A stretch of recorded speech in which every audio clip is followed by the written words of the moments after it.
Friends, welcome to the YouTube channel of Adarsh Navodaya education group. चलिए, तो अभी तक हम लोग इलेक्ट्रोस्टैटिक में गाउस लॉ पढ़ रहे थे, उसकी थ्योरम्स हम लोगों ने पढ़ी हैं और उसकी जो एप्लीकेशंस हैं उनके बारे में हम लोगों ने स्टडी पूरी तरीके से कर लिया है। अब हमारे पास जो टॉपिक आता है वो कोई अगर चालक है, कोई कंडक्टर है, उसको चार्ज दिया जाता है तो उस चार्ज के सरफेस पर फोर्स कितना होता है, उसके सरफेस पर प्रेशर कितना होता है, उसके सरफेस पर यूनिट वॉल्यूम पर एनर्जी कितनी स्टोर होती है, इन तीनों पॉइंट्स के बारे में हमको स्टडी करना है। तो देखिए होता क्या है कि जैसे मान लीजिए ये कोई आपका कंडक्टर है, अब मैं इसको चार्ज देता हूँ, इस तरह से मैंने इसको चार्ज दिया। पहले ऐसा कंसेप्ट समझ लेंगे तो पॉइंट आपको समझने में प्रॉब्लम नहीं आएगी। जैसे इसको हम सरफेस पे चार्ज देते हैं तो ये चार्ज, इस पॉइंट पर जो चार्ज है वो एक दूसरे को रिपल करता है। बात समझ में आ गई? जैसे एक दूसरे को रिपल करेगा तो ये एक्सपेंड होने का प्रयास करेगा, यानी फैलने का प्रयास करेगा। समझ में आ रही बात? देखिए, सभी चार्ज एक दूसरे को दूर करने का प्रयास करेंगे। अगर माइनस चार्ज देंगे तो माइनस एक दूसरे को रिपल करेंगे, प्लस वाले एक दूसरे को रिपल कर रहे हैं तो ये फैल जाएगा। यानी किसी भी कंडक्टर की जो सरफेस है, सरफेस फैलेगी। अब आप सोचिए, अगर किसी वस्तु की जो पृष्ठ है वो फैलेगा तो वस्तु का पृष्ठ फैलने पर क्या होगा, उसका वॉल्यूम बढ़ेगा, क्योंकि सरफेस एरिया बढ़ जाएगा। तो सरफेस एरिया, मान लीजिए 20 का रेडियस इतना है, अब इसका सरफेस थोड़ा सा बढ़ गया तो रेडियस कुछ एक्स्ट्रा हो गई, तो आपको देखो ऐसा महसूस होगा जैसे इस चालक का आयतन बढ़ने लग गया, इसका आकार बढ़ने लग गया। तो ये क्यों बढ़ा? क्योंकि इसकी सरफेस पर हर एक जगह, प्रत्येक स्थान पर बाहर की ओर एक फोर्स लगा होगा, तभी तो ये चारों तरफ से समान रूप से फैला है। तो इसी सरफेस पर परपेंडिकुलर कितना फोर्स जनरेट होता है, उस चीज़ की हमको कैलकुलेशन करनी है। कितना प्रेशर उस पर बनता है उसकी सरफेस पर, इस चीज़ का हमें कैलकुलेशन करना है। तो देखिए जरा, तो पॉइंट है कि किसी आवेशित चालक की सतह पर फोर्स कितना लगता है। तो इस पॉइंट को आज हम पढ़ेंगे।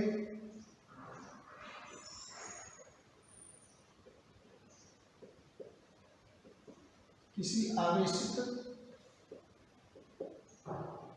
चालक की सतह पर बल। तो देखिए, इसका हम डायग्राम बनाएंगे। पहले मान लीजिए कि आपने कुछ इस तरह से एक कंडक्टर ले लिया। अब इस कंडक्टर को आप चार्ज करते हैं। चलिए भाई, इसको मैं चार्ज दे देता हूँ कुछ। आपने इसको प्लस क्यू चार्ज दे दिया।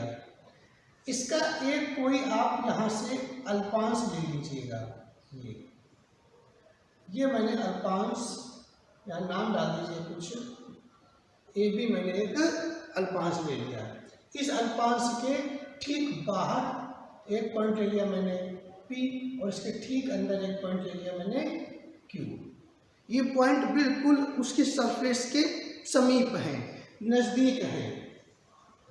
तो इस सरफेस के कारण इस पर इंटेंसिटी बाहर की ओर लगेगी E1। ध्यान से समझिएगा, ए बी पार्ट के कारण इंटेंसिटी जो जनरेट होगी वो perpendicular to the surface and outward direction, और इस पार्ट के कारण इस पर जो इंटेंसिटी लगेगी वो इनसाइड लगेगी, इस तरह से लगेगी। दोनों की पार्ट ए बी की मैं भी बात कर रहा हूँ। तो ए बी के कारण जो इंटेंसिटी क्रिएट हुई वो पी और क्यू पॉइंट्स पर कुछ इस तरह से जनरेट होगी। शेष बचे भाग, इसका नाम डालता हूँ मैं ए बी, और यहाँ पर डाल दो आप सी। तो पार्ट ए सी बी के कारण, समझिएगा, पार्ट ए सी बी के कारण जो इंटेंसिटी क्रिएट होगी वो इस प्लस है ना, इस पॉइंट पर इंटेंसिटी अंदर की ओर क्रिएट होगी, और इस पॉइंट पर भी इस भाग के कारण, मान लीजिए नहीं है तो इस भाग के कारण इंटेंसिटी इसमें भी आउटवर्ड क्रिएट होगी। ये बात क्लियर हो गई कि नहीं हो गई? फिर से देख लीजिए, माना इसके किसी अल्पांश ए बी के ठीक बाहर और ठीक अंदर कोई दो बिंदु P और Q हैं। बिंदु P पर पार्ट ए बी के कारण इंटेंसिटी E1 बाहर की ओर तथा बिंदु Q पर पार्ट ए बी का इंटेंसिटी E1 अंदर की ओर होगी और इंटेंसिटी बराबर होगी E1, जो E1 उधर लगेगा वही E1 इधर लगेगा। क्यों? क्योंकि अल्पांश तो वही है। शेष भाग ACB के कारण पॉइंट P पर इंटेंसिटी E2 जो प्लस चार्ज है इधर, तो ये बाहर की ओर जनरेट करेगा, जबकि पॉइंट इस पॉइंट पर ये प्लस चार्ज इसलिए अपनी ओर खींच लेगा। सॉरी, E2 जो शेष पार्ट है E2 इसके कारण पॉइंट के ऊपर बाहर की ओर हो जाएगी। तो E1 इधर और E2 इधर हो गया। अभी मैंने आपको एक बात बताई थी पिछले लेक्चर्स में कि किसी भी कंडक्टर के अंदर जो इंटेंसिटी होती है वो जीरो होती है। Got my point? किसी भी कंडक्टर के अंदर जो इंटेंसिटी होती है वो जीरो होती है। तो देखिएगा, मैं आउटवर्ड डायरेक्शन को कुछ ऐसे मान लेता हूँ एन कैप और इनवर्ड डायरेक्शन को मैं माइनस एन कैप मानूंगा डायरेक्शन शो करने के लिए। तो इसके अंदर किसी बिंदु Q पर तीव्रता कितनी होगी? तो देखिए क्या हो जाएगा, ये हो जाएगा आपका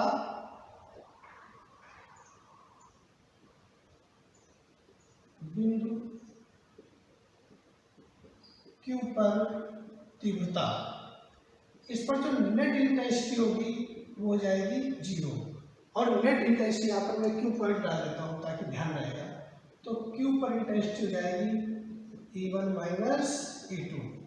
अब ऐसा मैंने डायरेक्ट लिख दिया, या फिर आपको अगर पॉइंट पॉइंट लिखना है तो कैसे लिखोगे? इस तरह से मैं यहाँ पर ब्रैकेट लिख देता हूँ, आपको समझ में आ जाएगा कैसे। Q पर इंटेंसिटी बराबर E1 पर इंटेंसिटी और E1 के कारण और E2 के कारण। डायरेक्शन क्या हो जाएगी?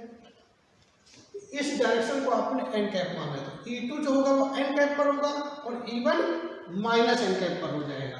तो E1 माइनस एन कैप पर हो जाएगा और E2 एन कैप पर हो जाएगा।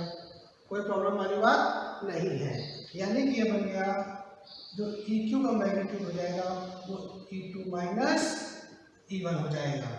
इसका मतलब चूंकि Q पर इंटेंसिटी जीरो है तो E2 माइनस E1 हो जाएगा, या E1 माइनस E2 लिख देंगे, दोनों एक ही चीज़ है, केवल n का फर्क पड़ रहा है।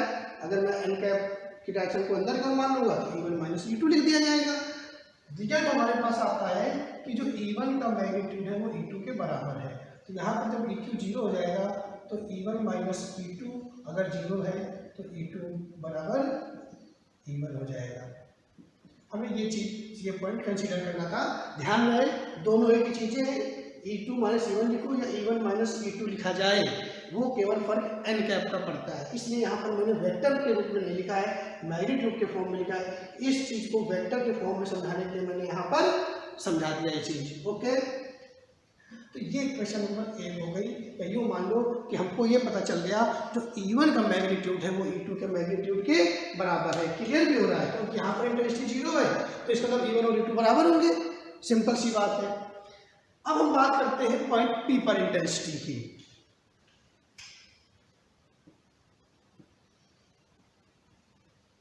बिंदु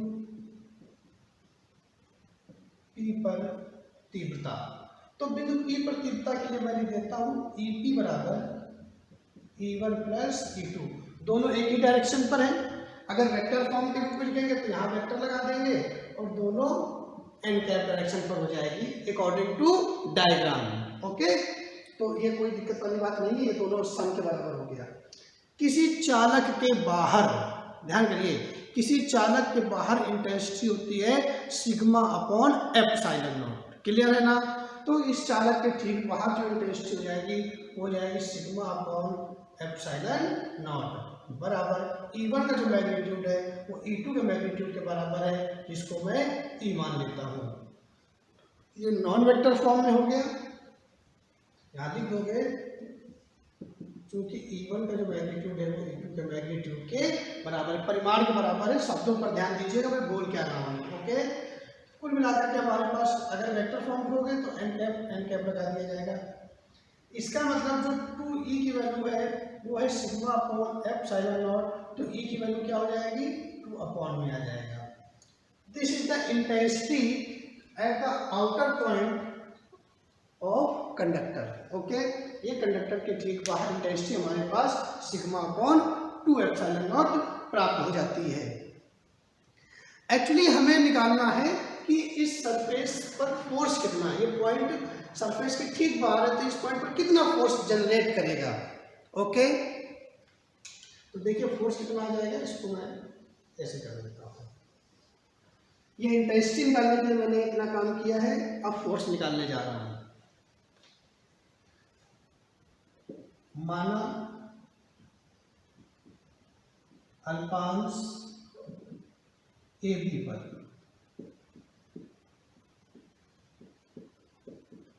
आवेश डी क्यू होगा। भाई बहुत छोटा पार्ट लिया है तो चार्ज भी वहां पर बहुत छोटा हो जाएगा।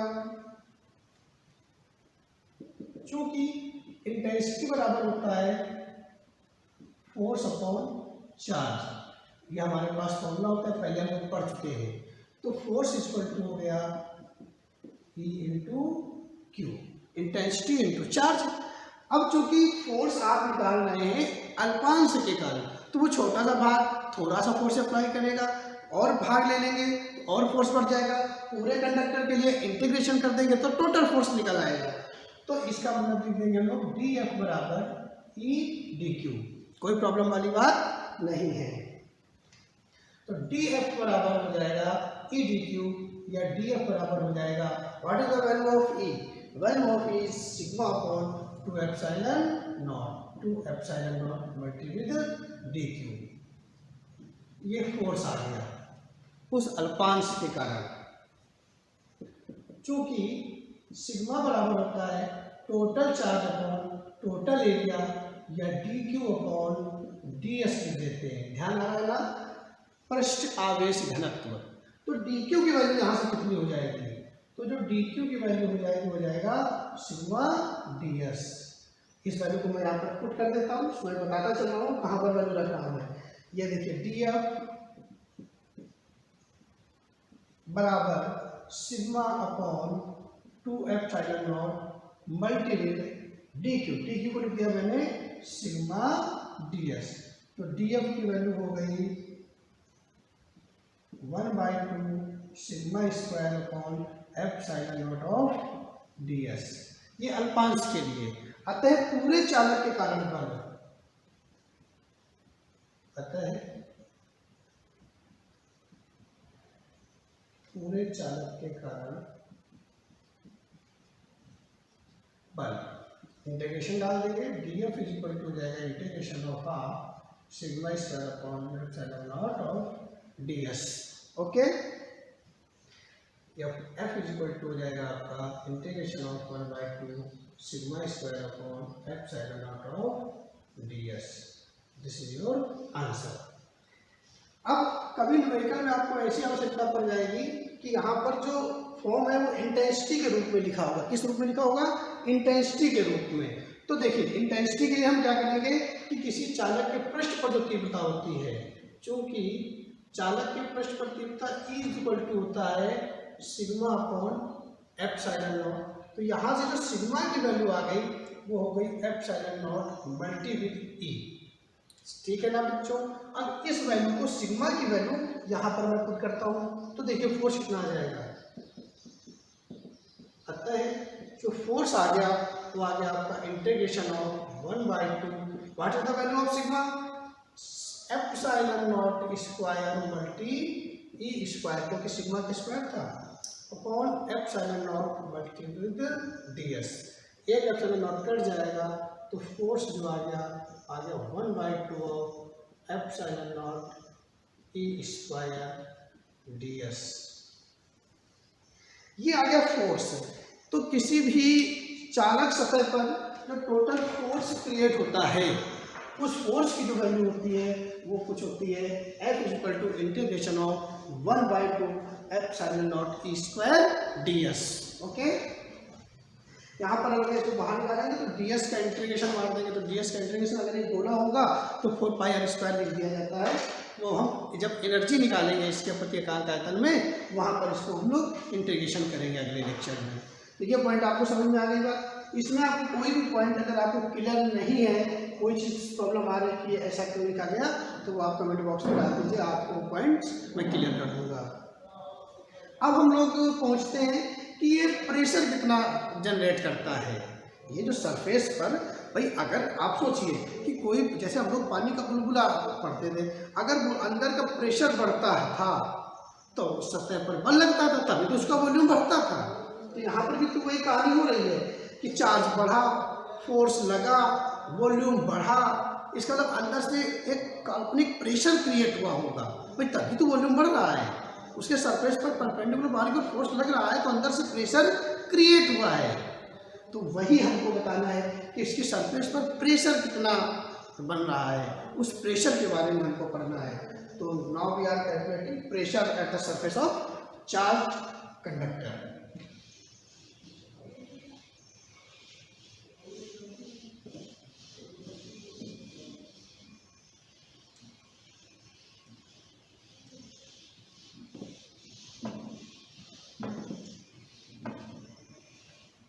दाब के बारे में पढ़ते हैं, इसी से कनेक्टेड है।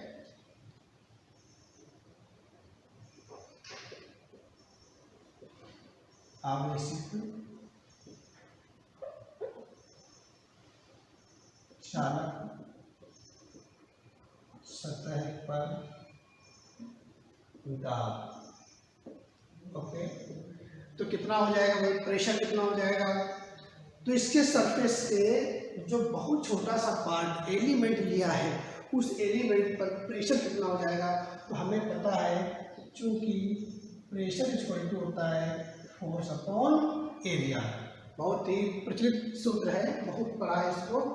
तो प्रेशर एट द सरफेस, अब मैं इसकी बात करता हूँ, इज इक्वल टू उस अल्पांश पर फोर्स कितना है और उस अल्पांश का एरिया कितना है। पॉइंट क्लियर है नहीं क्लियर है? प्रेशर कि जब हम छोटा पार्ट एलिमेंट ले रहे हैं तो एलिमेंट पर फोर्स अपॉन एलिमेंट का एरिया, या total force upon total area, कोई प्रॉब्लम नहीं है, आंसर से प्रेशर बराबर हो जाएगा। तो वो फोर्स कितना था, इसके पहले वाली लाइन पर हम लोग जो डीएफ लिखते थे वो कितना हुआ करता था? क्योंकि जो डीएफ था वो था कुछ ऐसा 1/2 of epsilon not E square ds, epsilon not E square ds। Okay, ये sigma square upon epsilon not. Okay, या ऐसा भी था, जस्ट पीछे लिखा हुआ था ना इसी लेक्चर में, is equal to 1/2 sigma square upon epsilon naught ds। Okay, ये वैल्यू अगर मैं यहाँ पर पुट कर देता हूँ तो क्या आ जाएगा? df की वैल्यू क्या है? 1/2 sigma square upon epsilon naught multiply ds और अपॉन में ये ds, ये ds कैंसिल आउट हो जाएगा, तो प्रेशर एट द सरफेस हो जाएगा 1/2 sigma square upon epsilon not. कोई प्रॉब्लम वाली बात नहीं है। या फिर इसी को हम लिख सकते हैं, दूसरा फॉर्मूला बन जाएगा 1/2, वही सिग्मा स्क्वायर में क्या लिख देंगे? Epsilon not square E square upon epsilon not, यह कैंसिल आउट हो जाएगा, तो प्रेशर आ जाएगा 1/2 of epsilon not E square. ये आपका हो गया pressure at the surface of conducting charge conductor. Okay, तो इस तरह से हम लोग प्रेशर और फोर्स दोनों चीज़ों को समझ लेते हैं। कोई अगर प्रॉब्लम है इस पर तो आप कमेंट बॉक्स में लिखते जरूर रहिएगा, तो आपको मैं पॉइंट क्लियर कर दूंगा। अगला पॉइंट हमारे पास आता है कि किसी चार्ज कंडक्टर पर उस पर एनर्जी कितनी स्टोर होती है। क्या समझना है कि अगर हमने इसको चार्ज किया होगा तो इसके अंदर ये फैलना और फैलने के लिए कुछ ना कुछ इसके अंदर एनर्जी आई होगी। अगर चार्ज कम कर देंगे तो श्रिंक हो जाएगा, तो एनर्जी स्टोर हो जाएगी। तो वो एनर्जी कितनी है, उस एनर्जी का हमको स्टडी करना है। तो देखिए क्या हो जाएगा।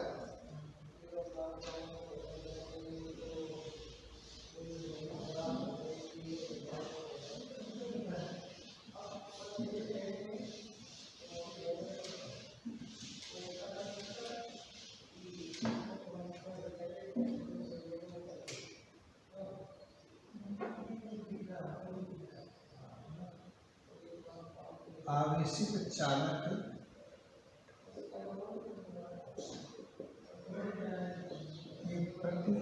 एकांक आयतन में ऊर्जा, या इसको आप ऊर्जा घनत्व भी कह सकते हो। एनर्जी डेंसिटी कितनी होगी वो हमें कैलकुलेट करनी है। तो देखिए क्या हो जाएगा, मान लीजिए ये आपके साथ पास कोई कंडक्टर दिया गया है, ओके, इस पर चार्ज दिया आपने,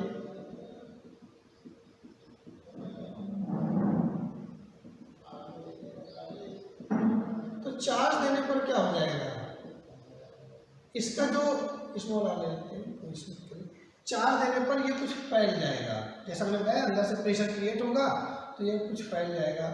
मान लीजिए इसकी जो अगली रेडियस है ना वो dr से बढ़ जाती है, कितनी बढ़ जाती है, dr से, तो इसकी नई रेडियस हो जाएगी r प्लस dr।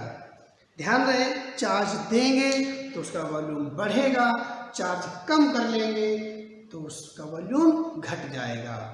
जो एनर्जी होगी वो एनर्जी क्या करेगी, फोर्स अप्लाई करेगी, फोर्स अप्लाई करके उसके वॉल्यूम को रिड्यूस या इंक्रीज करेगा।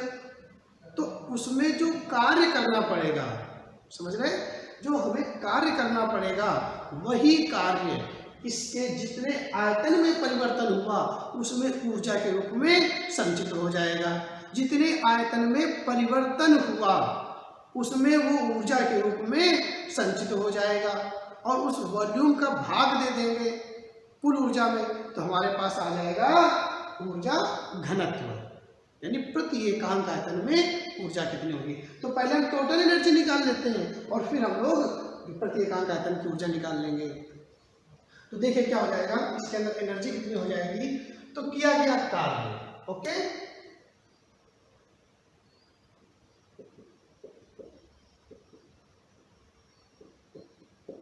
आवेशित करने में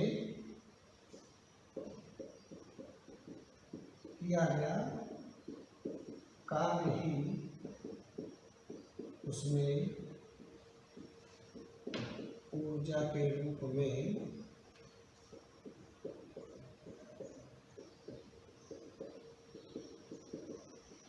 संचित हो जाता है, ओके। तो देखिए क्या हो जाएगा, कार्य TW बराबर F मल्टी dr, कार्य बराबर बल इंटू विस्थापन, ओके। तो जब थोड़ा सा डिस्प्लेसमेंट हुआ है तो जो वर्क होगा वो भी बिल्कुल थोड़ा होगा। तो अल्प विस्थापन में क्या गया, अल्प कार्य बराबर बल तो वही उत्पन्न हुआ होगा ना, तो बल इंटू विस्थापन, फोर्स इंटू डिस्प्लेसमेंट। इसके जो फोर्स की डायरेक्शन है और इसके जो इंक्रीज हुए रेडियस जो इंक्रीज हुई है, तो रेडियल डायरेक्शन में दोनों सेम है। देखो इसका जो dr है वो भी इधर की ओर है, रेडियस इधर की ओर बढ़ रही और फोर्स भी इधर की ओर बढ़ रहा है। तो हम अगर F dot dr vector form में लिखेंगे F dr cos 0 हो जाएगा, तो cos 0 की वैल्यू 1 हो जाएगी। तो यहाँ पर मैंने F इंटू dr डायरेक्ट लिख दिया है, कोई प्रॉब्लम नहीं है। तो फिर ठीक है, फोर्स कितना था, अभी हम मैंने पिछले डेरिवेशन में फोर्स निकाला था, तो फोर्स आया था आपका 1/2 और आगे आपका integration of sigma square upon epsilon naught ds, कुछ ऐसा फोर्स आया था उसमें। तो ये फोर्स आ गया, तो अब फोर्स कितना हो जाएगा यहाँ पर, F is equal to 1/2 sigma square upon epsilon naught ds। What is ds, तो इसकी रेडियस, इस पर फोर्स जनरेट हुआ है तो इसकी रेडियस आर है, तो इसका जो क्षेत्रफल हो जाएगा वो हो जाएगा 1/2 sigma square epsilon not into 4 pi r square. This is the force generated at the surface of the charge conductor. तो dw बराबर हो जाएगा आपका टोटल फोर्स हो गया sigma square upon 2 epsilon naught multi 4 pi r square multi with dr, okay, समझते जाइएगा। ये क्या है, इतनी वैल्यू क्या है, क्योंकि ये जो dr है बहुत छोटा है, तो अगर बहुत छोटा है तो इसकी एवरेज जो रेडियस है ना वो r ही रहेगी। अब इसकी एवरेज रेडियस r हो गई, तो इसका एरिया हो गया 4 pi R square, area into thickness, area into thickness. मैंने पढ़ाया गया आपको, किसी भी चादर का अगर आपको वॉल्यूम निकालना है तो उसका एरिया और उसकी थिकनेस का, मोटाई का मल्टीप्लाई कर दो। समझ में आ रही बात? एरिया इंटू मोटाई आयतन बन जाता है। तो यहाँ पर भी इसका एवरेज जो एरिया है वो 4 पाई आर स्क्वायर है और इसकी थिकनेस है वो डी आर है। ओके, तो उस जो थिकनेस बढ़ी है ना, उस बढ़े हुए भाग का आयतन आ जाएगा। समझ में आ रही बात? किसका आयतन आएगा भाई? यहाँ से आपने एक पतली सी चादर, एक गोलीय कोष तैयार हुआ, उस गोली कोष को काट दीजिए और उसको बिछा दीजिए। ठीक है, तो बिछा देंगे तो वो एरिया किसका आएगा? वो उस कोष का आया, उसकी थिकनेस का, उसकी मोटाई का गुणा कर दो तो आयतन कितना किसका आएगा? उसी बढ़े हुए सरफेस का आयतन आ जाएगा। बात समझ में आ रही कि नहीं आ रही? तो ये बढ़ा हुआ आयतन है। क्लियर हो गई बात? तो यहाँ पर हो जाएगा work is equal to sigma square upon 2 epsilon naught multiply with DV. आयतन और डीवी का मतलब आयतन में अल्प परिवर्तन जो हुआ है। इंटीग्रेशन डाल दीजिए तो कुल कार्य W बराबर हो जाएगा integration of sigma square upon 2 epsilon naught multi DV. यही किया गया कार्य उसमें ऊर्जा के रूप में संचित हो जाता है, तो इसको मैं ऊर्जा लिख दूंगा। ओके, ऊर्जा हो जाएगा आपका sigma square upon 2 epsilon naught DV, या ये आ जाएगा आपका sigma square upon 2 epsilon naught DV. ये आपकी ऊर्जा आ गई कि इसके आयतन में जो बढ़ा हुआ आयतन उसमें कितनी ऊर्जा संचित हो गई। अब अगर मुझे ऊर्जा घनत्व निकालना है या प्रति एकांक आयतन में ऊर्जा निकालना है,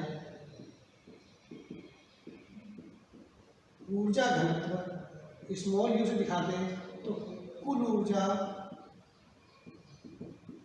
बटे कुल आयतन। ओके, तो U बराबर हो जाएगा आपका कितना आ गया? ये आ गया आपका sigma square upon 2 epsilon naught DV upon कुल आयतन, वही डीवी का इंटीग्रेशन या V। तो ये चीज़ कैंसिल आउट हो जाएगी, तो प्रति एकांक आयतन में ऊर्जा आ गया half epsilon not upon sigma square upon epsilon not, या फिर आप इसी को आप क्या लिख दोगे? Sigma square upon epsilon not को मैंने अभी बताया था आपको कि सिग्मा स्क्वायर को लिख दोगे epsilon square into E square, ध्यान है ना? तो ये वैल्यू यहाँ लिख देंगे तो आ जाएगा half epsilon not E square. This is the energy density of charge conductor. Okay, तो इस तरह से हमारा ऊर्जा का फॉर्मूला आता है। तो इसमें अगर आपको कोई प्रॉब्लम है तो आप कमेंट बॉक्स में जरूर डाल दीजिएगा, तो आपको पॉइंट में क्लियर करा दूंगा। अब हम लोग अगले लेक्चर में पढ़ेंगे कि कोई भी आवेशित जो बुलबुला है वो संतुलित कैसा रहता है, और संतुलित रहता है तो उसमें चार्ज कितना होता होगा, या कितना चार्ज डेंसिटी देंगे तो उसकी कितनी रेडियस बढ़ जाएगी। इस बारे में हम लोग अगले लेक्चर में बात करेंगे और कुछ एक एग्जाम्पल्स इसके बारे में देखेंगे। तब तक के लिए नमस्कार।